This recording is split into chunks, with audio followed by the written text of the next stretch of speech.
एक छोटे से गांव में रामू नाम का एक किसान रहता था। रामू बहुत गरीब था, लेकिन दिल का बहुत सीधा और मेहनती इंसान था।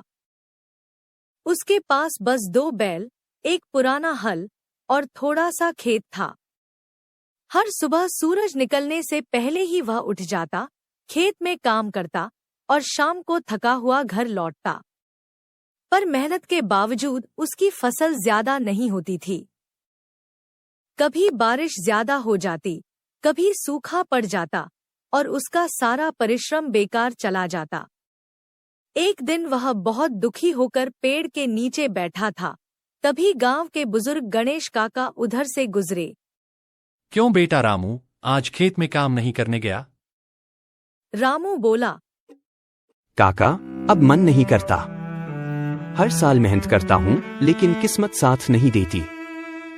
गणेश काका मुस्कुराए और बोले, बेटा, किस्मत पर भरोसा करने से अच्छा है तरीका बदल कर देखो। कभी सोचा है कि फसल कम क्यों होती है? रामू चुप रहा। काका बोले, तुम हमेशा वही पुराना हल और वही बीज इस्तेमाल करते हो। अगर कुछ नया करने की कोशिश करो तो शायद किस्मत भी साथ दे। रामू ने सोचा, सही कह रहे हैं काका। अब की बार कुछ अलग करूंगा। अगले दिन रामू ने गांव के किसान मेले में जाकर नए बीज और खाद खरीदे।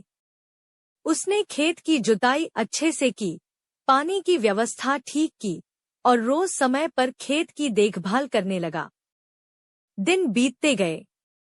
इस बार उसके खेत में हरे भरे पौधे लहराने लगे। रामू की आंखों में चमक लौट आई। गांव वाले बोले, रामू, तेरे खेत की फसल तो बहुत सुंदर लग रही है। रामू मुस्कुराया और बोला, हाँ भाइयों, इस बार मैंने मेहनत के साथ सोच भी वह बदली फिर है। गणेश काका के पास गया और बोला, काका, आपने सही कहा था। किस्मत नहीं, मेहनत और समझदारी इंसान को आगे बढ़ाती है। याद रखो बेटा, जो मेहनत के साथ बुद्धि लगाता है वही असली किसान कहलाता है।